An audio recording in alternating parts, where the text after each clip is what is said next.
and welcome to Wires from the Deep, a SiloSeries podcast. Today is Sunday, January 19th, 2025, and you're listening to episode 26. Happy Founders Day. My name is Angela Traficante. And I'm Krista Watanabe. And this week we are joined by two members of the mod team on the SiloSeries subreddit. We have Bill, who is Megaton. Good morning. Thanks for having us. And then we have Maddy, who is Holiday Cabinet and our newest addition to the mod team. Hi, just happy to be here. So the season 2 just wrapped up, and oh my god, what a season. It's been a long but also short 10 weeks. When we were in the middle of it, it felt like it was taking a long time. But once it ended, it kind of was like, oh, where'd the season go? Yeah, I agree. I was trying to get some data on how much your subreddit had grown since the start of the season. And I was like, wait, that was like back in November? What happened in December? I don't even remember. Yeah, I remember when we passed 50,000. That was mid-season somewhere. And then we just hit 60,000 last week. Yeah, so in the middle of November, you were at 37,500 or so. So you've like nearly doubled in size. Nice. Yeah, it's been exciting. But one of the biggest things that we had to do, and it took a lot of talking on our part, but we had to ban topics this season. So I want to talk a little bit about the reasoning, like what they were and why we did it. So Bill, do you want to talk a bit about that? Yeah, well, basically there were certain topics, like you said, that came up very often, multiple different posts. And, like the idea of the sub in general is that, we're fans of the show. And so, we want to celebrate it and talk about what we like. Of course, there are times where we criticize things or say that things could be better, but we don't want to harp on negatives and just keep beating a dead horse and talking about things. So I think the first bad topic, Crystal, you can remind me, was that Sim's leather jacket? Was that the first one? No, it was Commons acting. Commons acting? Yeah, it was one of those. Yes, people don't like Commons acting for some reason, and it's hard, I guess, because his character is supposed to be sort of stoic and, very monotone, and that's how he comes across, and people think it's just because that's the only way that he can act. So yes, that was one of the first ones that we had to start pulling for duplicates, I guess. Yeah, and it's important to know that there's a distinction about what we mean by banned topics. We don't mean that people can't talk about it in comments and go and talk about it when people bring it up in other threads and stuff like that. We just don't want people to start a new post about it, because that's like a common thing in Reddit culture where everybody wants to have their own post, right? Yeah. Especially with such an influx of like new people so quickly, like you kind of have everyone coming and just really excited, right? And they just want to talk about that one thing that they noticed and want to talk about, but they don't realize that it's probably been talked about to death. And I don't think anyone uses a search bar in Reddit. I'm pretty convinced of that. Especially the new users, they think everything's starting from when they get there. It's like, okay, let's start the party now. I'm ready to discuss. And then, true. 3 days ago, there was 400 comments about that same thing, or something like that. And actually, something that the mods can see on in the background, and something that we have like catching automatically, is that we can see when people create a new account. So I think what happens is people watch the show and they don't typically go on Reddit, but they probably Google the show, and they end up getting results for the subreddit, right? So I think they create an account, they come on here, and then, they don't really know like how things work on Reddit. So they're kind of, community noobs, but also Reddit noobs. So they don't really, So I think those things don't really help. But that we do get a lot of users with, you can basically see, zero karma for either posts or comments, even from other subreddits. So like they're kind of new to the whole Reddit conversation thing in general. Yeah, because we get a ton of mod mails from people like, hey, how come I couldn't comment? It says that you deleted my comment or something like that. And it's just because it gets automatically held in a queue, because we don't know if they're going to be like a troll or a bot or something. So new accounts have to be approved manually until you can gain enough karma to post on your own. So, but on that note, we're going to discuss our banned topics. So first, we're going to go into pacing. this was a very, very common thing. People were posting about this on a daily basis, sometimes multiple times a day, which was getting kind of, I mean, when you look at it from like an individual perspective, you think, especially if you go into the sub and you only see like the hot topics, maybe you're not going to see it. But if you go to new, there will usually be a ton of posts about it. So I think people don't always realize that they're posting something that someone has already posted about, and a lot of people have commented about. So, but yeah, the pacing came up a lot, and it was tough to make this decision because on one hand we kind of understood where people were coming from, right? Because it was a frustrating watch, kind of in the It was, middle. yeah, a little slow. Like I said, I had the luxury of actually binging the show, and Yeah. so I didn't have to wait week to week to then have not a lot of story movement in that 45 minutes or hour, whatever we get each week. But Yeah, to for explain, most of Bill the users, had a screener access, yeah, so he could luckily, watch it all before. He had seen it, but given how Hugh had said himself that season 2 was better as a binge, you probably had a very different viewing experience than the rest of us. But it came with some drawbacks, right? well, just having the screener access, I couldn't participate in a lot of the discussions. Like people would be theorizing, oh, I wonder what we're going to see, and I just mum's the word. I hope I don't think I spoiled anybody all season, not even like hints about how things are going. But as far as the pacing, I would say for the book readers or as a book reader, I mean, I loved the season because I got to see the Mm, interactions with Solo, and I kind of knew generally. All the book readers knew exactly where the season was going to end up at, basically, almost to the final scene. But as a show watcher and you're just watching, yes, it can be very slow because you don't realize that they need to like fill 10 episodes worth until they get to that one point. I think it's also a lot of people might not come from a background where they watch this type of show a lot. Like yeah. I think sometimes shows get very popular and people see them and they're told, "Oh, it's very good, go watch it." But Mhm. like they Mhm. might not be that familiar with like a mystery box show or something, and like people who watch a lot of them might be like, "Yes, I see like what's happening with the pacing here and this is kind of how it goes with how mysteries are answered in these types of shows." And then other people came from like much faster shows and were like, what is going on here? Why is nothing ever getting answered? Yeah. Yeah, And we even if had a they lot of do posts about watch, that. yeah, I was gonna say, even if they do watch the mystery box type shows, they're probably binging them or coming later and not having to do the week to week. I mean, I know From is from week to week, I guess. Yeah, it is. And Severance definitely is. I don't know what else is out there that would count, but most of the shows are, going to be on Netflix or Hulu, where you're probably just going to binge it all one time. There were a lot of comparisons over the season to Lost, because Lost is like probably the most famous mystery box show. But did you see parallels there yourself, or Yeah, I mean, definitely waiting week to week or season to season in those days was pretty bad. But 24, you know, right? Yeah. yeah, And those split seasons over the winter. Yeah. yeah, that was a new thing. But in those days, we had all the webisodes and multiple podcasts, Podcasts, and yeah, there was a lot of extra content. to tide Um, you over. but yeah, I think people nowadays are just used to getting Things answers coming quick. quickly. I responded to a poster yesterday who asked a question like, "Oh, so is it safe outside or not?" And I'm like, I responded, "It's okay, I approve this, but none of us know, and none of us can know because it hasn't been released in the show Yeah. yet. So just keep watching." People are like asking for answers, not realizing we're one third of the way through the story, and the answers just aren't supposed to be there yet. Yeah.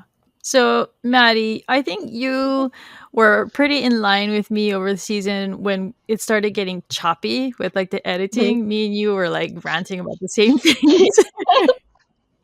But it seemed to get better toward the end. What Yeah. did you think? Yeah, I feel like it did, and I feel like it was never that there wasn't enough going on. I feel like sometimes there was just so much going on that like Yeah.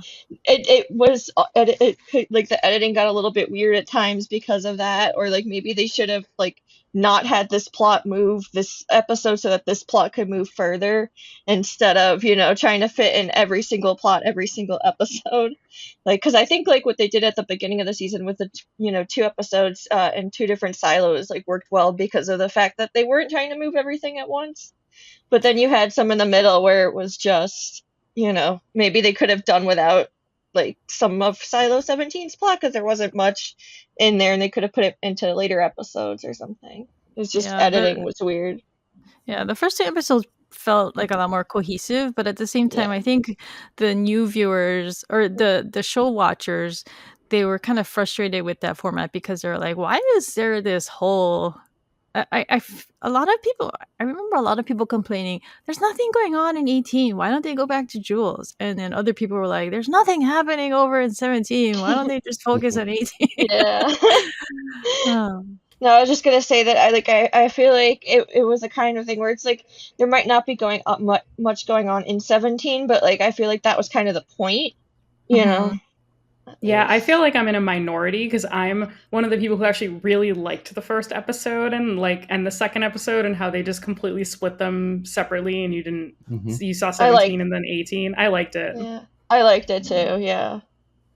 Yeah, I think it was Krista who said she'd like to see a fan edit of all the 17 scenes spliced together and then all the 18 scenes spliced together and then have them come together at the end. Yeah, you can do it like, how Chronologically Lost did it. I don't know if any of you ever watched that. Exactly, yeah. Yeah, I have crazy. That downloaded and watched, yeah. I do have one nitpick with that, but generally it's a cool way to watch it. This made me think of something else, but one thing that surprised me, because when the season 2 opened, they show us a flashback to the original rebellion in 17. And so I had thought, based on that, and based on the actor who played the sheriff, I had thought that we were going to actually get their story trickled out over the whole season. But in reality, what happened was we only really got to see them in 2 episodes. But in the second one, it was a very short scene, like not even 30 seconds, I would think. But what did you guys think when you first saw the opening? Did you think that we were going to get a lot more of them as opposed to what we did get? Or yeah, I was trying to remember in the first book, because generally season 1 and season 2 are from book 1 Wool, and I was trying to remember how much of the backstory of 17 we got in the book, and I don't think we got any not a lot in the at first all. book.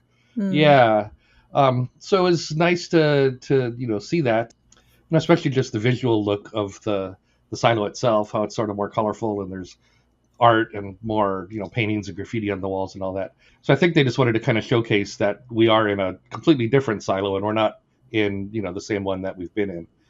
But yeah, it would have been nice to get a little more of that backstory, and maybe we'll get some in season 3. I don't know, but yeah, Mads, what do you think?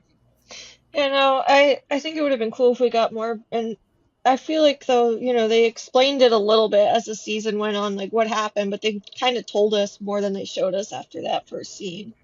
But I think what flashbacks we did get with Solo towards the end were really interesting. I like the way they shot those, at least. I think what's interesting, and maybe might be why we don't see as much as 17, is that I think 18 was honestly progressing like 17 probably did. So I think you were seeing what happened to 17 at the beginning, but then watching 18 actually go through most of it. Yeah, that's a good point. Yeah, 17 is what could happen if 18 really fell apart. Yeah, 18. It's like, oh my God, is that what we're heading towards? And yeah, actually, that's what I thought in the finale. When they were talking about blowing the generator, I was like, no, that's what happened in 17. And then look at them. Yeah, and then they could have turned it back on. They flooded the place out. Yeah, I think that's my editor brain. Crystal probably knows. We're probably overanalyzing everything from a story perspective all the time. But yes, we almost. I mean, I'm sure we'll get to the end, but yes. There was that other parallel of what did happen in 17 with everybody wanting to go out. We actually did see again at the end of the season in 18. Yeah. But what was interesting, I think, with that too, was it wasn't even the majority of the rebels who wanted to go out in 18. It was Patrick Kennedy and like a mob. Small faction And of people, right? yeah, and then you had Shirley Yeah, and Knox who wanted answers the entire season and been framed for murder. We're like, oh no. Yeah, oh no, stop them. Yeah. That took me by surprise. I didn't really think that they were gonna end up fighting each other. So that was a nice surprise. 18's lucky that they did, Yeah, given what happened to 17. long enough for her to just come right over there, right With at her the little napkin perfect and her moment. crowbar. What a moment, though. Yeah. Okay, so Bill, given how the season went, would you do the same thing the next time? Oh, as far as binging the screeners? Yeah.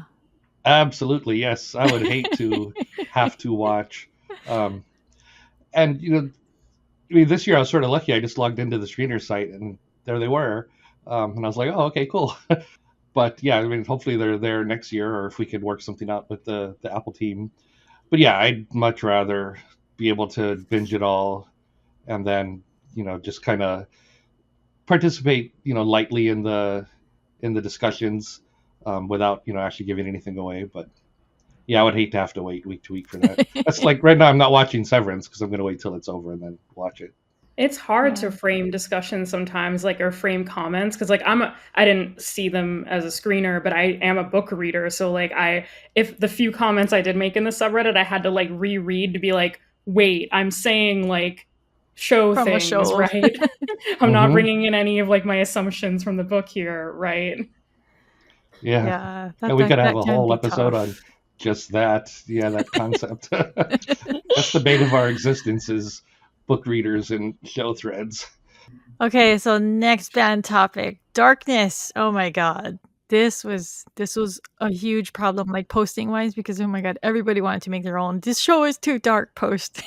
So yeah, I don't know about you guys. I watch on my computer, and I do have the brightness on that particular monitor, bumped up a bit because I watch all my shows right there.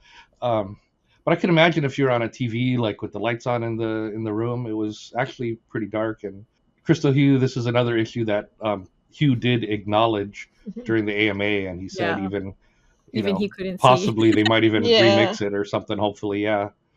But it did kind of, I don't know if I'm imagining it, but it did kind of seem like when the darkness complaints were like at its peak, people were just like constantly not shutting up about it. It did seem like it got better somehow. Because I think what was frustrating for some people is because, I mean, with Silo 17, obviously there's something to say about like the environment and the atmosphere because she is literally in a dark silo. So there's an argument to be made that that was like something that they needed to create the right setting for her because it's totally dark for her. But for me, what was frustrating was to see people in 18 in fully lit rooms, like you could see the lights on around them, and yet it was still really dark. It was like they had put a filter on the screen, and I watch on my computer too, so I didn't really, I can't really see on my TV, so I watch on my computer too. But yeah. But it seemed to improve like around episode 6 or 7. So I don't know if they heard us and they were like, hey, we gotta go back and we gotta fix this.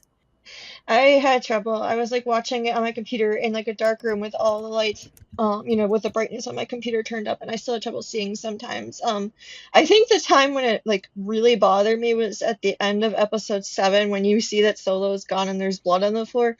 There's like an arrow on the stairs that he's been shot with, and I did not see that till someone posted a screenshot of it because it was so dark that I didn't even notice that there's anything there but blood because of the fact that it was so dark.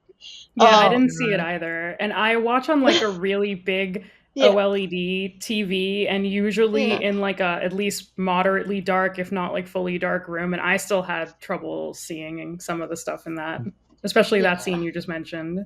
Yeah, because that's what really bothered me is because they expect you to like notice that little detail, but then you can't even see that little detail on those screens. Like that's when it becomes like goes from like being, oh, this is mildly annoying to like, that's a problem because I just missed an important detail because I couldn't see because it was so dark. You know. Yeah, that was our first glimpse, kind of Audrey, the villain of the season. I think someone on Reddit called her Dollar Store Katniss. Yeah. They called her a lot of mean names. Yeah, great value Yeah, but Katniss. but like she calls Hope a lot of bad, like mean names. So I feel Yeah. like it's fair if Yeah. people want to call her Dollar Store Katniss.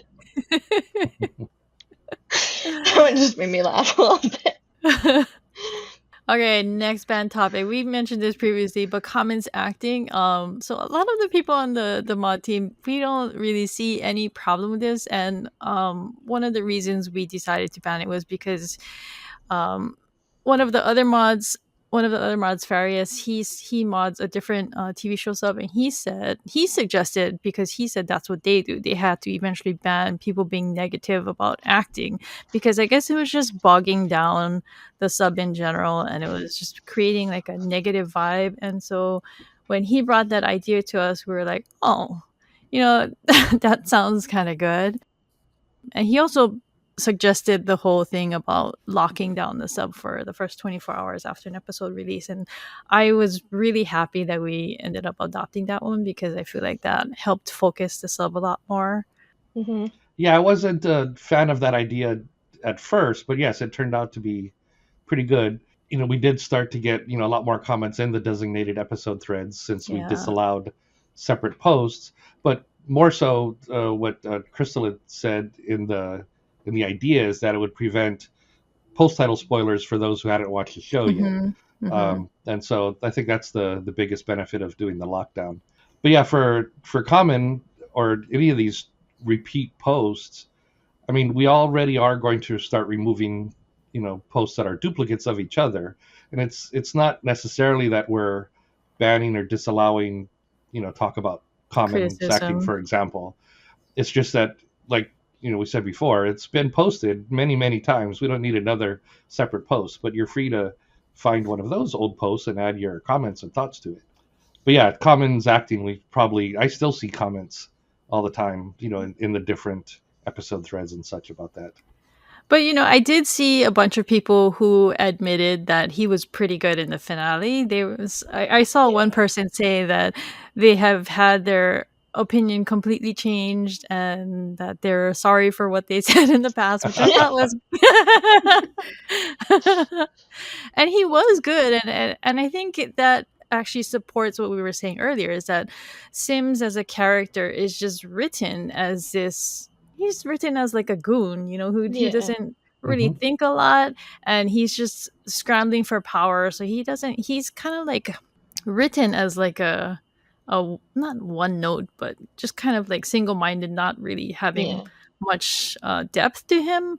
But when it came to like the silo like falling basically around him, that's I think when he could bring out more range, and I thought he delivered pretty well on that. Yeah, like I said, he's basically an enforcer who got promoted, Yeah. Over the years. And yeah, when it finally came down to it, and it's, his wife and son that are, in danger, now he starts to show some emotion and, reacts to the situation. But I mean, I tend to not, see, acting flaws. It doesn't stand out or bother me at all. So I had no clue watching the whole show that anybody would think that he was a bad actor.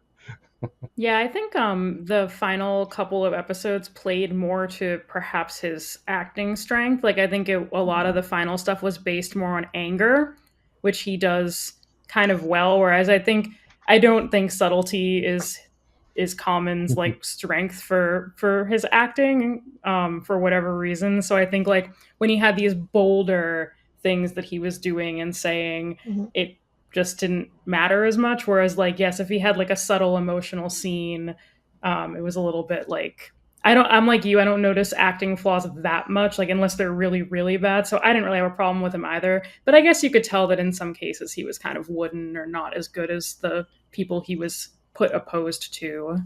It doesn't really help that he had a lot of his scenes with Tim Robbins. Yeah. Yeah, he absolutely killed it again this season.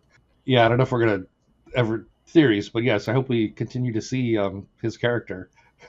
Yeah. I just know that like Common's line delivery during that scene with Lucas, where Lucas is like, "Could you put that gun down?" Or I don't know exactly what he says, but something along those lines. And Sims just says, "There is not," and like this tone of voice, it was so perfect. I just, I really don't have much of an opinion on his acting. It's fine. But that was really like it came off in such a way that it made me laugh a little because it was just so like monotone and such a serious scene where the line delivery was really interesting. Okay, so one other thing I wanted to touch on is people seem to have a hard time separating Common and Sims, but let's talk about Sims because Angela and I have been talking week to week about how we don't understand why Sims is being downgraded so much and he's being made to look so stupid in favor of his wife, Camille. And it kind of came to a head right in the end, right? In the vault when the algorithm's like, you and your son must leave, Camille can stay. People seem to get a lot of enjoyment out of that moment. Yeah, you could finally see where they were going with like trying to elevate Camille and kind of push Sims down a bit, but Yeah, I yeah, mean, Camille's been the driving force, behind Sims, since the wasn't it her who suggested that he try to impeach Impeach Meadows, yeah. Meadows? Yeah, Start the and campaign. then and then it was her that kind of said they should side with the rebels. But yeah, the why the algorithm chose her, I have no clue. I mean, Yeah, I have no idea. I speculated when me and Angela recorded the previous episode that maybe there's something in her history that they haven't revealed yet, and that's why they're picking her. But yeah, we're just gonna have to yeah, see. like I said, she did used to work in IT. Yeah, yeah. Not that she was. I mean, that must have been years ago because I forget if She that was was a before or after she was No, a she raider. she Yeah. currently worked in IT. She was a Oh, that's raider. current. She was Okay. a raider Raider was before first. that. Okay. Yeah, so she currently works in IT. But yeah, it's unclear why she was chosen. But I don't know. It could be like her family or something. I don't know. We don't know because we don't know anything about her family background or family history, anything like that. So Yeah. all right, let's move on to Tim Robbins since we just talked about him. But he really I knocked it love out of the him. park. He was an awesome Bernard, especially in the finale because Bernard went through such a roller coaster in just in just one day, right? He went from like, I've got these rebels, I know their plan, I'm gonna go get them, and then he like has his big haha moment with Walker where like her little countdown fails That and was he like the has best scene in the show, pretty much. Just as far as enjoyability. Um, his evil villain cackle was pretty spot on and amusing to watch. But then just to watch, and then you see him fall down again because like he hears the explosion, and then he like goes out and he gets his bad news, which is hidden from us. Oh my god, I'm still mad about that. He gets this bad news from Lucas, and then oh my god, in the rest of the episode, he's just like, I'm done. yeah. He rage quit the silo. Yeah, he was like, okay, you guys are on your own. I'm out of here. Yeah, he's definitely, been the backbone of the show kind of from the beginning. Even as, supposedly the villain, he's still definitely fun to watch. And he's had a lot of great lines. The from season one, the hard drive, the one followed by the 8, otherwise known as 18. That was great.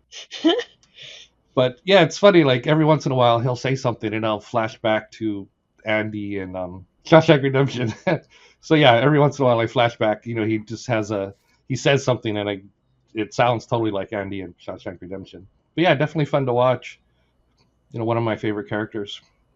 Yeah, I think it would be hard to. I mean, I think it probably is very hard to do that role because it is such an ambiguous, morally gray Mm-hmm. role, and yeah, they really needed someone who could kill the acting on that one to be kind of sympathetic, but also kind of a complete villain. And I loved it. I love characters like that, so like I'm automatically drawn to that sort of character, and I think he like nailed it. Okay, real quick before we move on, Maddie, are you on Team Bernard Lives? Yeah, I hope he does. I think it would be interesting to see, if like how that would work next season, if he was alive. It just would be interesting. Yeah, And with him and Jules in the same silo again, would they yeah, still be, enemies, or would they work together to, quote unquote, save the silo? Yeah, yeah. I because mean, if he's still alive, they will have basically just both have saved each other's lives, right? So I don't know. We'll and see if and that. and you had during when Juliet was like yelling at Audrey about how like you have to like be angry at the people who stuck you here, not the people who are stuck with you. That feels like it could be foreshadowing, maybe. Yeah, like Yeah, the because enemy is that's my where. enemy. Yeah, Yeah, Hmm. that's the mindset he's in right now, yeah, right? So. yeah. And it would just be interesting. Also, Rebecca Ferguson and Tim Robbins are both really good, so it would be interesting, And then Bernard's also so type A, and then Julia is so impulsive she ran into an incinerator. It would just be really funny to try to watch them have to try to get along. Well, and like others have pointed out, though, that would be a strange way to kill off, like, probably Yeah, the second main character of the entire show, just hmm Yeah. to not have him show up the following season. yeah, No on-screen death. I would have to think he's coming back, but yeah, yeah, we don't know. I mean, even if he's only back for like 1 or 2 episodes, I feel like that is not the last we're gonna see of him. Just because you don't yeah. you don't kill off one of your your biggest actors off screen and then just be like referring to him like, oh yeah, Bernard's dead. That just doesn't happen. Hmm. Yeah, narratively that never happens. All right, so our next topic is Solo and Juliet's chemistry. Yeah, I wrote this down and then sort of meant to like talk about Steve Zahn also just in general, Yeah, like his yeah. character and how good he is at it, and then also kind of the chemistry they have because I thought it was really great. Like those final couple of episodes when they're really like bridging the distance between Solo and Juliet and like showing them getting like closer. I thought they both like nailed that. Maddie, I don't remember. Are you a book reader or no? I am slowly reading my way through the books, but I also obviously don't care about spoilers at this point. I just am a very slow reader, unfortunately. Yeah, I kind of remembered that you said that you hadn't read them, but you don't care about the spoilers. So No, I don't. And I'm actually like about halfway through Wool now. It just takes me time to actually read. I try to bring the book and like, read it on my lunch breaks when I can. But yeah, the chemistry between Solo and Juliet I thought was good. Goes from the very first time we see him, just the eyes through the slit in the door, and he's like, if you try and come in here again, I'll have to kill you. And then, all the way up to, probably everybody remembers the scene in, was it episode 9? I know Krista made a gif of it where they're talking to each other, and he's asking her like, "Oh, if you had a suit, why didn't you just leave?" And then, yeah, I forget exactly what she said, but basically she didn't say anything. yeah, Right? during the filming, there's an article that said basically there are lines in the script, but both of them, were just, overcome with emotion during the filming, and they just kind of, he put his hand on her shoulder, and that's the cut that ended up in the show, because it really shows, like you said, how they had, you know, gotten closer over the short time that they've, known each other. So Solo, since I was a book reader from a long time ago, Solo has been a favorite character of mine for a really long time, and so it was a little disconcerting for me and frustrating to see so many people who are just watching the show be like, "Oh my god, this Solo guy is so annoying. I can't stand him. He's such a shit." And I was like, "No, Solo is really nice. He's really cool. He's an awesome character." But I couldn't say that. But Hugh actually just posted a blog post today, and he says, "It's been a blast watching everyone's reactions to the show, especially those who have read the books. Much of our misdirection this season has been with readers in mind. You think we're taking a character in a direction they would never go, only to bring them back in line with the novel." And so I thought that was really cool because that's actually what happened with Solo. Like they put all the show viewers on this path to like not liking Solo, and then at the end they bring him and like people like me are like, no, why don't you like Solo? He's awesome. But then yeah, they bring it back, and when they finally reveal all of Solo's, well, not all, but like enough of Solo's backstory that people were just like, they liked him at the end, right? So, oh, relief for me. Yeah, Solo in the vault with the kids, and how he's like, oh no, don't touch that, but okay, yeah, okay, I guess you can touch that. And he's like, oh, we should have ice cream. That's book Solo. That's the one that we were hoping Yeah. to see, and the lovable kind of, I guess, 50-year-old guy that, um, he might look crazy, but it's just because he's been alone for a long time. But now I he's mean, happy to have people back again. there were shades of him like that they were showing early on, like when he was excited, he was like had this little kid energy telling Jules about circuses and all kinds of things like that, all these exciting things from the before times.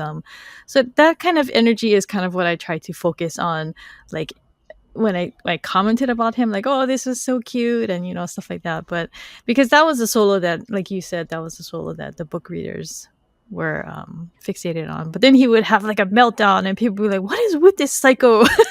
Yeah, I think people were like misinterpreting some of the early stuff. Like book readers were like, "Oh, I see the flashes Yeah. of his personality and like how he is the way he is because I know." But I think a lot of the show viewers only were probably looking at a lot of his early behavior and just thinking like, "Oh man, this guy's crazy." Yeah. Like he's Yeah. I mean, completely unhinged. he's been alone for so long, though. I feel like it's like you shouldn't expect him to be fully hinged, So even when he was doing things that people didn't like, I was like, okay, I liked him. Yeah, he made Yeah. sense. I think that his Yeah. whole character in the show just made Yeah. sense. Even if, yeah, Yeah. like you said, people didn't like his actions, like how he treated Juliet and whatnot. Yeah. And I think one of the things also that they threw in that tripped people up was the whole thing about Solo not being Solo. Like there was an actual Solo, and he wasn't it. So that whole imposter thing, I think, fueled a lot of like people's suspicions about him. They felt that that made him completely untrustworthy, and they felt that that justified like looking at the psycho part of him and thinking that's who he was, right? So It's just trauma. He's yeah. traumatized, so he convinced himself of it as much as he's trying to convince anybody else. But like before they show Yeah. us that flashback to his dad being killed in front of him, people just didn't really have like an idea of the trauma, the extent of his Mhm. trauma. They could only imagine, right? They could Mhm. only think, oh, this guy's been all alone by himself, and his silo died, and he was stuck in this vault, and he's been here for decades by himself. So people couldn't really imagine just how bad his trauma was. Mhm. He hinted at it because he talked about it. He avoided certain topics. He didn't want to talk about the girl in the classroom. He didn't want Jules to figure out that he was a kid when the rebellion happened and stuff like that. So but it was very well done in the end because I feel like that was a really good reveal for people, and even for me and for I think for other book readers that flashback was was traumatizing for us to watch too. I thought, right? Yeah, definitely. The boy that they chose for young Jimmy was really good at conveying a lot of emotion in just seconds. He was only on screen Mm-hmm. for very very little time, but he conveyed so much in just that short time. Mhm. In fact, I think he only had one word in the whole show. It was just dad. Yeah. So another really common topic that came up from even really early on in the season when it was first introduced is what is the algorithm? Like, a lot of people, when that computer voice spoke, noted that the subtitles call that thing the algorithm. And this sparked like a ton of commentary, especially about sort of whether there was an AI controlling everything or whether humans were controlling things or a combination of them. So yeah, that was like a big community topic that I felt like I saw constantly from week to week. And it was complicated by the fact that they never actually say that it's called the algorithm. It's only from the subtitles that we know this. I'm also really confused because that's not on my subtitles. So Oh, oh yeah, like you said you watched the Oh. Japanese ones, right? even the English ones I checked, it's definitely Oh, not in the Japanese ones either because I watch it with Japanese Oh. subtitles with my ah, my husband reads them, and oh, yeah, which like it's one? which one do you turn on? Because I know there's English and there's English CC. So the one that I I do watch with is English. I do English CC. So that's Yeah, I what think it is. the closed caption might have it, but I noticed that the English doesn't and the Japanese doesn't. Oh, It just gives the voice. oh, Interesting. interesting. Huh. Yeah, I Yeah, was I only wondering knew how that from the they. subreddit. Yeah, yeah, I didn't notice because I don't have captions on when I watch, so I didn't know that they had called it the algorithm. But yeah, I was wondering why they went from algorithm to AI so quickly. But I guess AI is just so prevalent, I think in people conversation were nowadays. homing in on the way the voice sounded. Like it sounded Mhm. very, computery and Yeah, not Mm. obviously very human-y. I agree though. I kind of didn't immediately jump to AI in my head either. Like I don't know what I jumped to. I mean, for me, I jumped to that right away, and it was from the opening scene of the Mhm. season. It was because when they show Bernard in the vault and he's watching Jules's feed, he says pause or something like that. He voices a command to stop the video Mhm. feed, and so to me, right away that was like, oh, he's talking to a computer and it's listening to him, and it's Mhm. we've all seen like computers that people talk to in sci-fi movies and things like that. So that's why I jumped immediately to AI. So hey, Crystal, are we staying away from book spoilers? yeah. Okay, okay. Because So yeah, it's this is a kind of a yeah, okay, touchy topic. yeah, But one thing that was amusing that came out of this is that I started getting lazy about typing the algorithm all the time. So I started just calling him Al. And so I just kept saying, I just called him Al. But the problem with that is when you type Al, it just looks like Cap AI. AI So exactly. people are Yeah, like, why are you saying AI? No, I'm saying Al. But it doesn't, it's indistinguishable. uh, but yeah, I want to make it a thing. Let's call him Al for now let's until we call know him Al. better. Yeah. So Angela and I had talked about this in our previous episode, and so I wanted to talk about the implications of this. But basically, it sounds like Jimmy has never spoken to the algorithm, because when we look at the way that okay, so going back to when Lucas is at the end of episode 9, he goes down there and the algorithm starts talking to him. He says that he didn't speak to George Wilkins, and we've just assumed that that's because he didn't have a blue badge. But we know eventually that Solo doesn't, or Jimmy doesn't have a badge because he was just put in there by Solo. Mhm. And we also know that he doesn't seem to know about 51 silos because he tells Jules there are actually 50 silos. And so we know that he's not a true IT shadow. And so he doesn't seem to have the information that an IT head has either. So Yeah, the 50 silos versus 51 is a good point. So, yeah, I guess his father was his father Russell. I forget. Right, yeah, Russell Russell. was Yeah. his Yeah. dad, head of IT. I guess throws him into the vault. I'm trying to remember Solo in is the. actually the one who puts him in the vault. Oh, Solo puts him in. Okay. Yeah. Um. Oh, okay. But yeah, I was trying to remember in the shots of the vault. Did we see the screen, the The algorithm screen screen is that's there? there, but it's not on. And it doesn't turn on and talk to him when he brings the kids in. Like it doesn't turn on and say, "Hey, who are these kids? Kick them out." Yeah. Right? Um It's true. It doesn't react to anything yeah. in Silo Yeah. And 17. he's got like things like hanging all around it. So it kind of just seems like it's like some kind of dead decoration for him. It's like when Yeah. we have Mhm. like a blown out monitor and we just leave it in the corner of a room until we can throw it away kind of thing. But yeah, so I think everything that he knows about the before times came from the legacy. It comes from the books and maybe some The videos that physical he's been able books. to Yeah. see. But for me, this whole time that he's been stuck in that he was stuck in the vault, I had thought that he could talk to the computer. You know? Yeah, I mean that brings up questions about why did the screen turn off? If it had to do with the rebellion. But yeah, I think you're right. If he had been talking to someone, he probably would have mentioned it. And Mm-hmm. there were enough books on the shelves that I'm wondering if he even had the tablet that Lucas had access to, to get digital Mm. information, or if it was purely what was in the books. But yeah, I mean, if I was stuck alone in a room for 35 years, I don't know if I would like take the time to learn so many different things. And like I said, he makes all the puppets and he does all the art and learns all the mathematics. And he learns a lot. So Yeah, because when he had told Jules about circuses and like lions jumping through hoops and things like that, I had thought that came from him watching video footage, because it sounded like he had watched videos. But then they show like when he takes the kids in the vault that he has like some kind of toy where you can turn it around and it shows like circus animals jumping around. So maybe he got it from that, and so he didn't actually see like a digital kind of video or something like that. So, and then like all his references are to written text. Like he's read 20,000 Leagues Under the Sea, he's read Romeo and Juliet, and so he doesn't actually seem to have any kind of technical information to fall back on. yeah, I think you're right. Just he had all those books and 35 years to sit there and read through them, basically.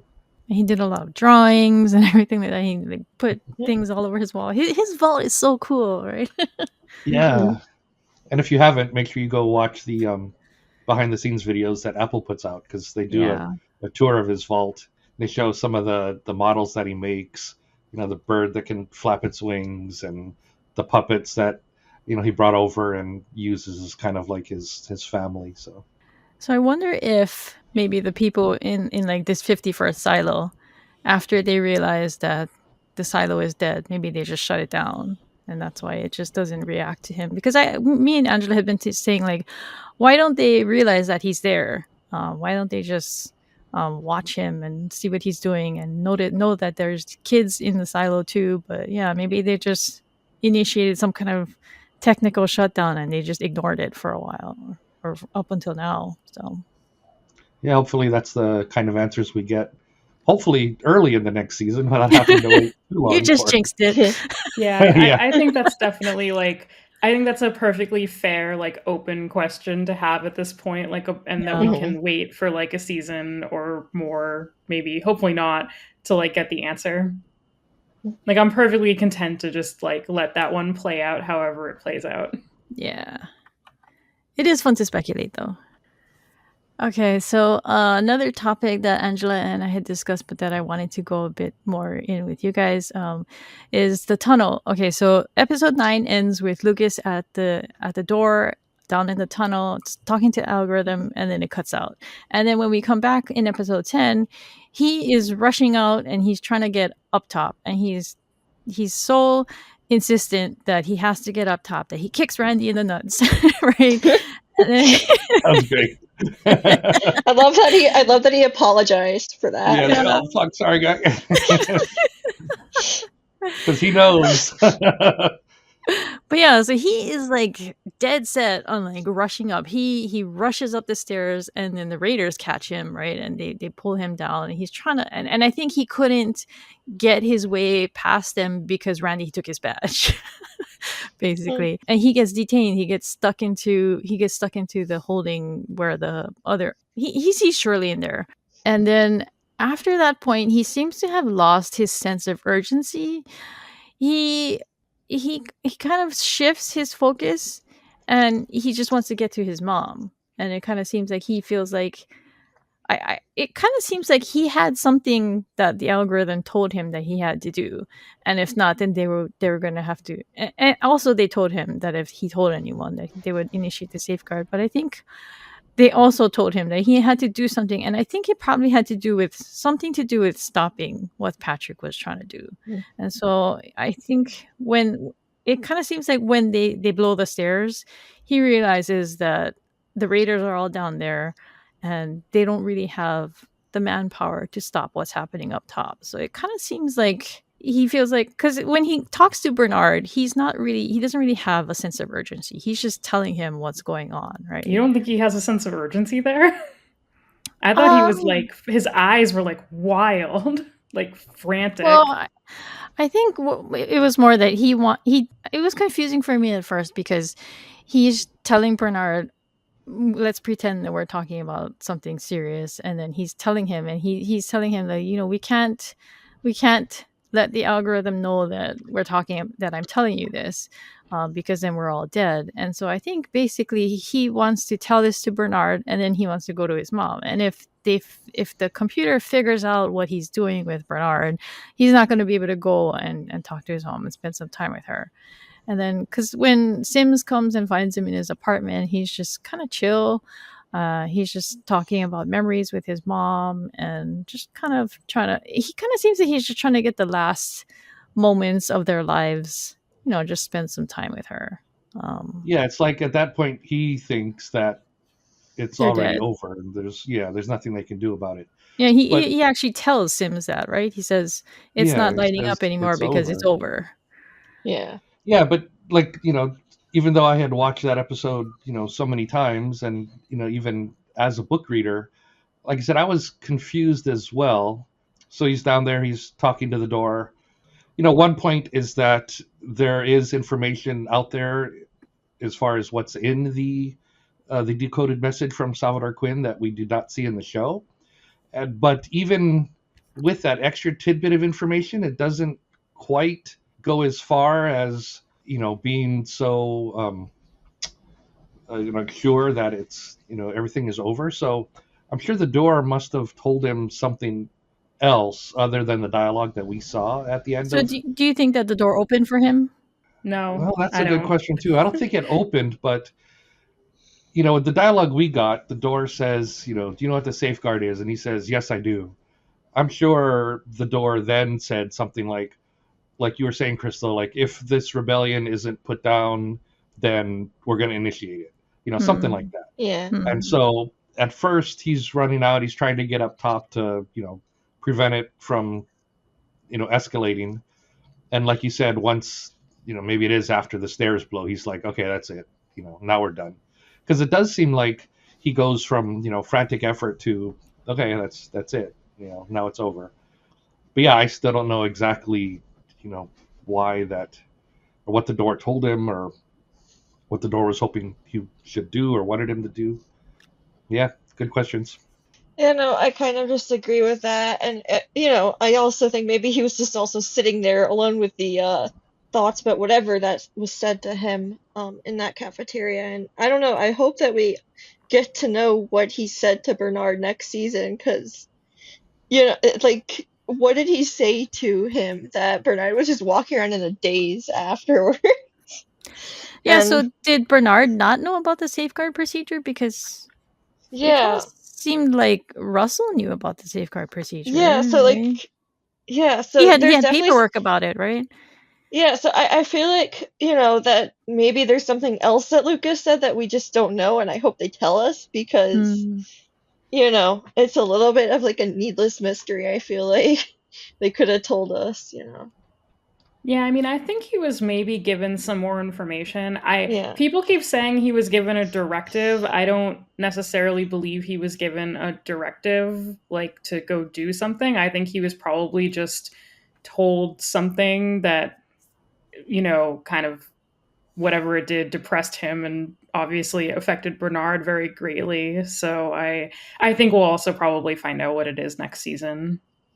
Maybe what it told him was just information on what was going on. Maybe it told him Mechanical is faking an explosion. They're going to blow the stairs, and this guy Patrick is up top, and he wants to go outside, kind of thing. Like just laying out what can happen if he doesn't stop certain things. And so maybe when the stairs blows, he's like, I can't do anything anymore. Yeah, I think it is something like that. Basically, it told him, stop the rebellion, or else, we're going to release the safeguard.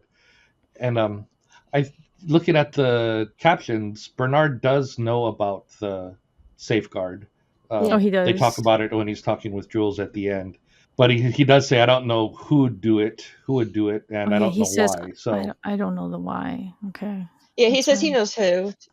Okay. oh yeah, you're right. Yes, Bernard because says, she I know the who, says, but I don't know the why. yeah, because she says, Um, I don't know the who or the why. And he's like, I can answer the who, but not the Yeah. why. yeah, Yeah. so he knows who's out there in supposedly the 51st silo, but I guess even he doesn't know why that they would initiate the safeguard on his silo. Hmm. Maybe So that's what he Lucas just has knows that more that information option is about. there. So Yeah. Yeah, and maybe Lucas told him it's too late. Now they're going to initiate it. So Yeah. just And maybe he told him something about the fob too, that's similar to what he told to Sims, right? Because he had actually mentioned Bernard. He said Bernard thought that since it's not lighting up, it means everything's okay, but it just means it's over. And maybe that's why after Lucas tells him, he kind of just he takes out the fob, and it's not lit up. He's just holding it there, and right after that, he just gives it away to Sims, right? So yeah, so for these sort of things, like, unless it's eventually proven otherwise, like through, whatever they reveal to us, I always just start by like assuming like Occam's razor, like it probably was very simple. Like he probably told him, your silo is falling apart, and we're probably going to destroy it if like things don't start getting better. I try not to like extrapolate too much without any like evidence. So I've been trying to stay away from like some of those types of discussions because I think we're gonna get the answers. So I just like want to see what they give us. Okay, so favorite episode of the season. I think I for would me, have to go. Yeah, go ahead, Beth. I think for me it might be 1, actually. I really liked 1. Yeah, I just really enjoyed it. Yeah, it was good. I think I'd have to choose between 9 and 10, and then I'd eventually land on 10, just because I really like the moment that Julia crests the hill and they see her on the screen. Yeah, I would definitely say episode 10 was the best. I really like that scene you brought up earlier about Walker and Bernard sitting in the room doing the countdown. She's all like 5, 4, 3, 2, 1, and then nothing happens, and then we get laughing Bernard. Like I totally took a screenshot of Bernard with that smile on his face. Yeah, I love him just being like, "What was that?" Yeah, that was dramatic. Yeah, that was the best line of the show. But then, yeah, just the fact that they tricked him, and then they flash back to the hand signals conversations they were using. And so I actually went back to episode 9 and rewatched that original conversation. And you can with see him Knox doing and Walker. You can see him doing the motion. So it's like, oh, okay, yeah, that was that. And then, yeah, like you said, the final moments when Jules comes over the hill, and then the biggest part for me was the last, the end scene, which we won't go too much into, but as a book reader, that really stood out. Yeah, I like sat up straight. Like I like sat bolt upright and was like, "Oh, they're doing it." Yeah, it's like, here it is. It's happening. Yeah. What about you, Maddy's Maddy? Gonna get there someday. Yeah, you gotta read into shift.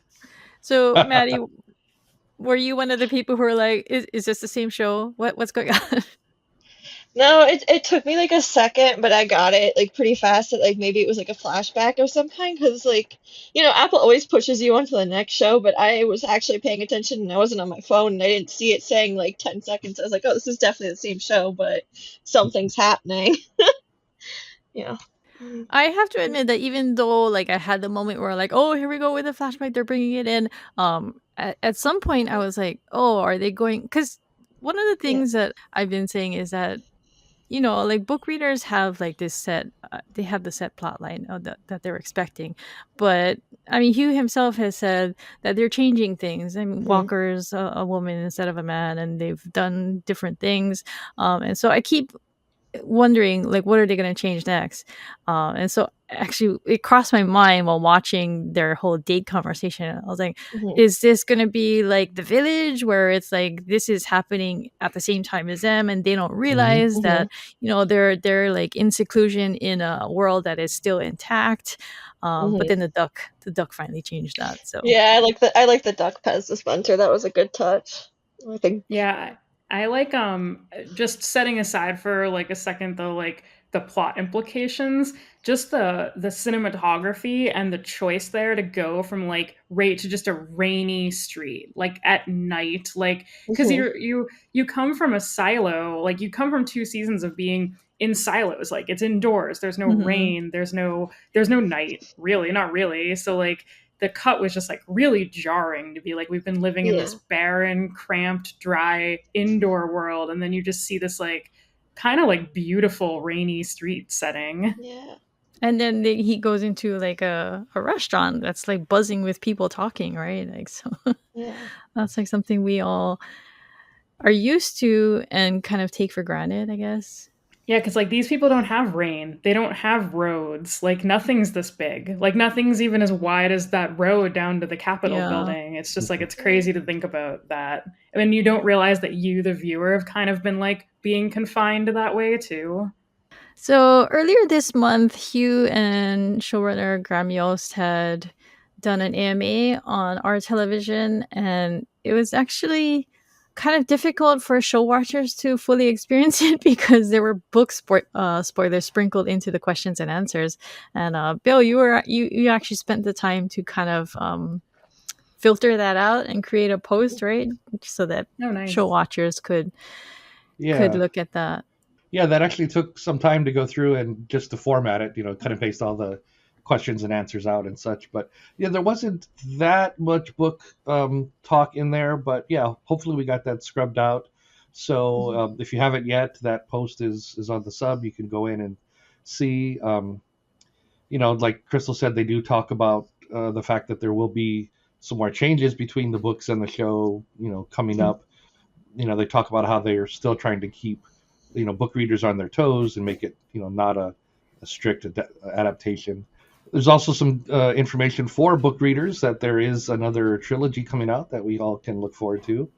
But before that one comes out, he's actually writing another book in another trilogy that hopefully will be coming out this year.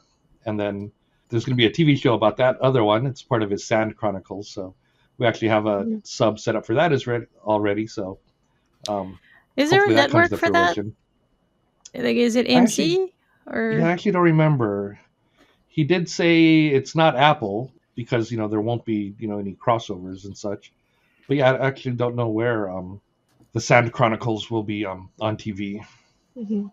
Yeah, when I wrote this line in our notes here for this episode, I was also just thinking about like how cool it is just to have Hugh's general participation in the subreddit too. Like I love when content creators come in and talk about things and are clearly like excited to see people enjoying their work. And just as a little behind the scenes tidbit, whenever he starts posting, whichever of the mods notices will be like, "Oh, he's posting," or he's commenting. It's always an event for us. Yeah, I mean, he's just in some ways he's just a regular guy because he's just a nice guy. He comes in, he chats, but on the other hand, he's like God to us because he's the creator of this universe that we love, and all the details and the stories, and it's like, oh my God, Hugh's here. But he's probably like, oh yeah, I'm on Reddit, I'm typing. Okay, season 3 predictions, and I'm not talking about content here. I'm talking about release time. So season 3 is currently being filmed. I believe they began in October, and so I think they film anywhere from 4 to 6 months. Maybe I think season 1 took much longer, but I don't know if that was just because they were setting things up and things like that. But it could be wrapping or transitioning to season 4 very soon, like maybe in a month or two. So when do you think we're going to see season 3 come to Apple TV? Because Hugh had said that the wait isn't going to be as long because the wait between season 1 and season 2 was really long because of the writers and the actor strike. So my guess is we get season 3 in November again. Same, I agree. Said if they finish filming it, February, March, then they have 6 months for post-production and I did see an article that said there's going to be just a 3-month break in between filming of 3 and 4. And so I don't know if they would wait until the following November for 4 or if we'd get it early like July. But yeah, I'm thinking probably November again for season 3, but it's still a good 11 months away. Yeah, I was thinking it'd be like another November for 3, and then maybe something shorter. Yeah, like a April, May, June for 4, depending on how the shooting goes. If they do November again, I think we're going to have another one of those. That flurry of confusion with, I thought the show came out on Wednesdays and then it's actually Thursdays. And because what happened was there was Thanksgiving week, and so they released the episode. Was it a day or was it 2 days? 2 days early? Yeah. Yeah, I guess 2 days it was a early. Yeah, Tuesday. because Yeah. Apple's really confusing because the website says Friday, but they actually release it on Thursday. So this time they were going to release it on Wednesday and they actually released it on Tuesday. And that threw everybody off because everybody the following Tuesday was like, where's my next episode of Silo? Another speaking of common topics that happen in the subreddit, like another really common one is, Oh, but I yes. thought it released on Fridays, or when's the release time? And Yeah. like, I'm just like, this is like Googleable. Yes, I know. Except, like, Oh my God. I will say, in terms of like it being Googleable, when you Google it, you get a lot more clickbait articles about like, Oh, it'll God. release it like midnight or 3 a.m. Like, it's more like search the subreddit, someone will have Yeah. said it, than But as we Google. said, no one does that. So Yeah, no. Yeah, even on the Discord, we had a lot of people coming on and saying, "When's the episode? How many more hours?" You know, they wanted like a precise, like how many more minutes to the episode release. And so, in the final week, I finally realized that I should just create an event for the episode drop, so that people could just click on that and they would just know, okay, it's gonna come out at this time. So I gotta I'm like remember one of to those do that weird next season. people. I don't watch things the moment they drop, so to me it like doesn't even matter. Like I normally would watch Silo on Friday mornings over breakfast, or sometimes Friday nights, and like so it never occurred to me that people would even want to know the exact like second it would drop. Oh yeah, no, that's how it was for me. Like I always had to be doing something at around like the half an hour before the episode drop, and so I would always be rushing home, looking at the clock, like, oh my God, it's almost 4 o'clock. It's almost going to start, because I always wanted to be in the Discord channel to start with everybody else who was also there watching at the same time. So that was a point of stress for me. But yeah, I was one of the instant viewers, because there's always somebody in the Discord channel saying it's up, the second that they refresh. But it always seems to come out right on the dot, right on as soon as it turns 9 p.m. Eastern. So Yeah. I think that sort of wraps our like kind of big community topics we wanted to discuss. And I was just curious. I don't know, Crystal, do you guys want to talk a little bit about what it's like to kind of mod this community yeah, and I what the wanted to. community is like from like a logistics point of view, and like what it's like to actually manage everyone? Yeah, so as we said earlier, you've obviously had a massive amount of growth, even just since the airing of season 2. I'll say it again: middle of November, when season 2 started airing, you had about 37,500 members in the subreddit, and now it's over 64,000, which is getting near to doubling in growth. And like, how has that been for you all? Like, how has that been managing all these new people? Frustrating, exciting. Yeah. I mean, it is cool to know that our subreddit is sort of like the place to go, at least on Reddit, to to discuss the show. But yeah, just as far as actually managing it, the biggest thing is the basically the mod queue, and the fact that we do try to protect show watchers from book readers. So most of our removals or bans even are from people that are either intentionally or accidentally using book knowledge in show threads. And the hardest part is to try and figure out if it was intentional or not, or you have to go back through their post history. Sometimes I check if they posted on our Wool, which is the book subreddit, try and figure out if they actually do have book knowledge or if they just made a lucky guess. And so, we do the best we can. And I think people don't realize this if they've never modded on Reddit, but we actually have a lot of information about users and their activity in the subreddit. Like we have direct links to your previous comments, your previous posts. Like we can see notes that have been made on you, activity on you as a user. So it's pretty, I wouldn't say it's easy to see, kind of get a general idea of what a person is like. But like you said, you can you don't even need to do that much sleuthing to figure out if someone might be kind of maliciously doing something. Yeah, and the hard part is sometimes people really do just say, hey, I think it's this, and then they're spot on. And even if they did have a legitimate guess, that comment or post will get 10 people flaring it as a spoiler. Yeah, And or then we have to responding decide, to it like, with like, "Oh, this is correct," and then suddenly it's a Yeah. spoiler for the book. Yeah. yeah. And so, yeah, somebody will say, oh, that's a book spoiler. And then we have to remove that comment, even if we left the first one. But, Yeah, it I had starts one snowballing. yesterday where it just kept getting reported. This is a spoiler. This is a spoiler. And I had approved it like 5 times and it just kept getting reported.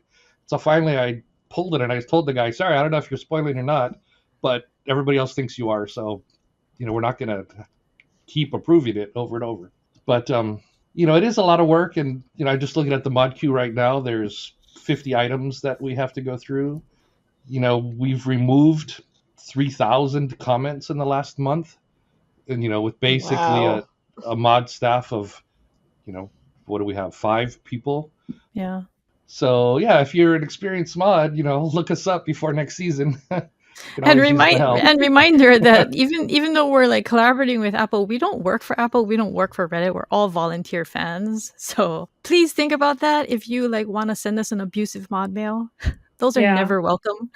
It's never welcome, and it's tough, right? Like when you're like, I do this as a volunteer, I put hours of work into it. You're not paid in any way. People sometimes think Mhm. Reddit mods are paid. We're not. We're not allowed to be paid. So it's tough. Like for you do a lot of good work, and then people kind of don't realize it, and they home in on like maybe one thing that you did that they didn't like or whatever. And I don't know. I know a bad mod mail can kind of maybe not ruin my day, but it certainly makes me feel a bit bad. Yeah, yeah, it can really bring your mood down, and so it just it's hard in that way. But I do also want to say on the other end that we do get people who make posts or make comments, and they send us mod mails, and they tell us that they really appreciate the efforts that we put in, and so those are always welcome, and those are nice and uplifting to read. And so if you have done that in the past, thank you because it really does help make the job a little less stressful. But yeah, so we are currently, I think, at 64,000. Yeah, I think I looked at it earlier and it was literally just over 64,000. It says 64,291. So I wanted to mention a joke that Farius had made when we hit 60K. Because whenever we hit like a certain milestone, I'll say it in our Discord, our mod chat. I'll say, "Oh, we hit this number." And when I said 60K, he said, "Oh, only 44 more silos to go." And I was like, "Huh?" And then it dawned on me. Oh, he means every silo has 10,000 people. Oh, such a clever joke. Oh, I just had to mention it. But yeah, so I wanted to go over if you're listening and if you're new to the sub or if you go to the sub, here are some tips to avoid being sent out to clean or being banned, basically. Because we do try to make the sub a very fun place to be, and you don't wanna be sent outside, right? So don't mod mail us and call us names and insult our intelligence and like spew abuse because we'll just ban you and we'll ban you from wool too because we mod that sub too. And if you get a post removed, don't make another post talking about how your post got removed and how stupid we are. That is not going to win you any points with us. Do not bring book condescension to show threads because there are people who maybe they're waiting until the show is fully aired to read the books. So don't be like, just go read the books. Not everybody wants to do that because maybe they want to save it for later. So just respect that other people have their own decisions about the content they consume. And nobody likes an uppity know-it-all, especially the show-only silos. They will not hesitate to rate you down and report you. Yeah, so don't be that person who blabs big book spoilers in show threads and then feigns ignorance. I can't even tell you how many times we have had people give a book spoiler and then we'll ban them and then they'll mod mail us and be like, I've never read the books. And then we go look at their comments and it's like, clearly they've read the books. So people just lie all the time. As Angela mentioned, we can check your comment history. So, Yep. And yeah, I would just add to that, even if you're not intentionally putting book spoilers in show threads, just every time you comment, look at the post flare on the post that you're commenting on. And if it is not a book spoilers thread, then do not mention the books at all.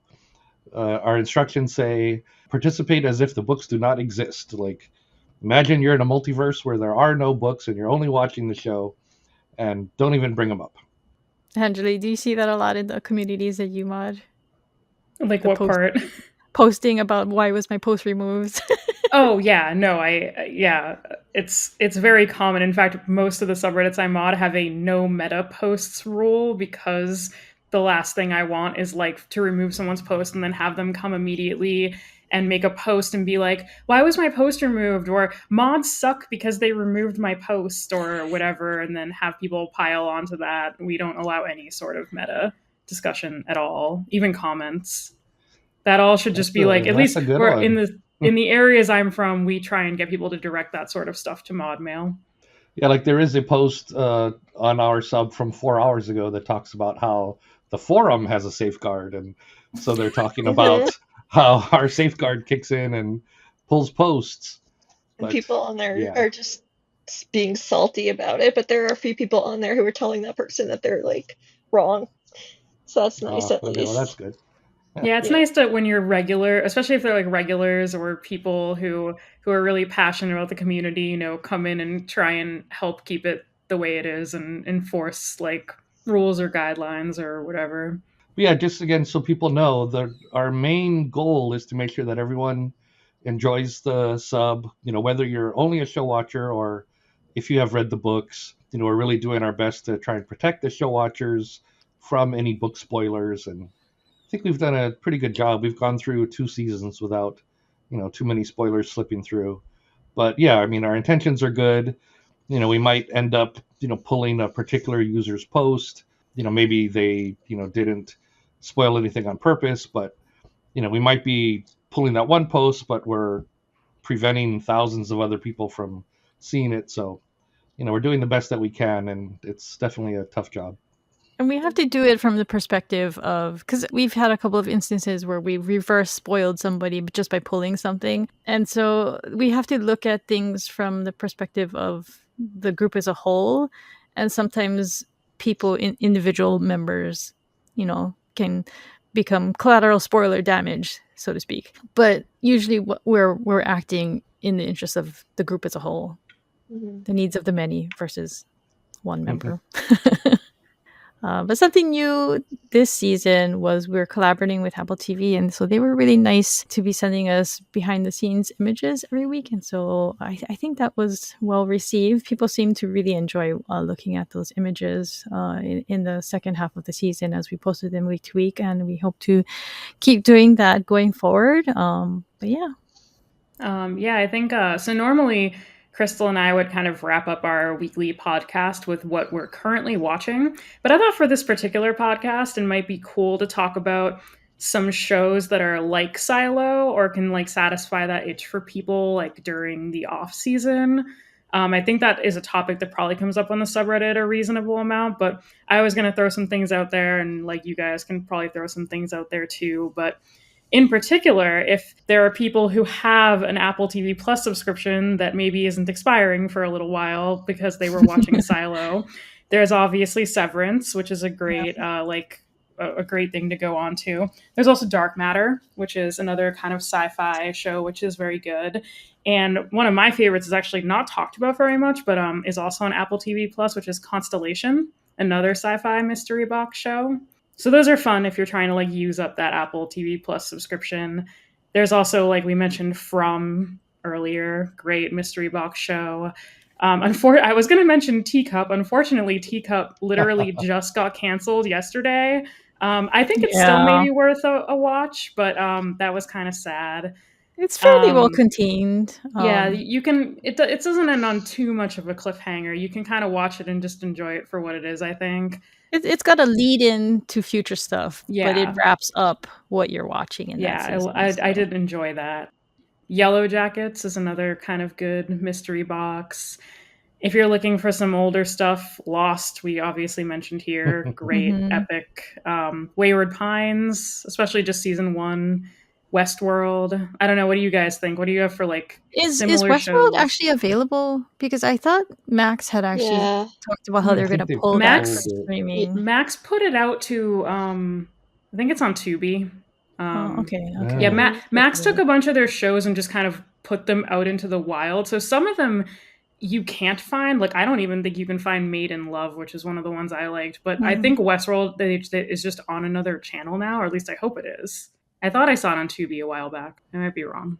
Okay, so my own recommendation, and I've recommended it in the past, but and it's not it's not similar to Silo because it's not sci-fi, it's like spies. But Slow Horses, I was slow to get into Slow Horses, but oh my god, it is so worth it. It's also made by Graham Yost, who is the showrunner for Silo, and the show is really good. It's highly entertaining and it's exciting. And each season gets better, in my opinion. So if you keep watching, you'll have more to enjoy. So. And Gary Oldman as Randall Lamb is excellent. Yes. He's very entertaining to watch. He's such a talented guy. So yeah, that one's also on Apple TV. I didn't hear if you mentioned it. And they're also, I think they said they're going to get 2 more seasons. Which are already filming. So yeah, that definitely is a great show. Makes me want to go out and read the books. But yeah, as far as other shows, I was trying to think of anything else that I've watched recently. I tend to, wait until a show is completely finished. Like I haven't started From because I'm not going to wait season to season. That's fair. Yeah. Wait till it ends. Make sure it's not canceled like Teacup. I did just watch that like a month ago. Whenever anybody asks about a show, again, this one isn't specifically related to Silo, and it's not necessarily Mystery Box, but I always go back to 12 Monkeys. Crystal's heard me talk about this in the Discord many times. I watched it based on your recommendation. It was very good. Yeah, it's basically my favorite show of all time. So the problem is it was on Hulu, but now it's not. So I don't even know if it's available anywhere. Oh, okay. But anyway, if you can find 12 Monkeys, that's definitely a good show, and you should watch it. And it's this week was the 10th anniversary of the premiere, so it's getting a little bit of exposure again nowadays. Snowpiercer is another good one that is pretty similar to Silo. It's basically Silo on a train. Yeah, Silo. Not as well written. It's the Silo falling over and going around the world in a snowy landscape. But yeah, is that like complete? I don't know. Is it done? Did it wrap up? So. I have not seen the final season, and I don't think people thought very highly of it, but I still want to go back and watch it, but I'm going to have to go and rewatch the first 3 seasons. But I did really enjoy the first 3. It's all on AMC Plus. Yeah, they filmed season 4, but then they basically scrapped it and they shelved season 4 for a good 2 years, and no one knew, whether it was ever going to come out or not. And then they finally, I think they sold it off because originally it was like it was on TNT. TBS show or TNT. No, it was TNT. Yeah. Yeah, and then I guess they finally sold the season off, and it was on. It was available this past summer. Yes, the 4 seasons are out, and yes, I have not watched that 4th season yet either myself. I know not everybody agrees with this because when I said this, somebody vehemently disagreed with me. But the movie is worth watching too. That has Chris Evans in it. Yeah, I like the movie a lot too. But that came before the TV show. But the TV show is distinctive enough where I think it basically covers the same concept, but it's got a different storyline. So it's the same world, different story. Yeah, and they're both based on a series of graphic novels, actually. So there's that too. Yeah. I feel like the movie's better written, but the show I had more fun watching, personally. Do you have any recommendations, Maddy?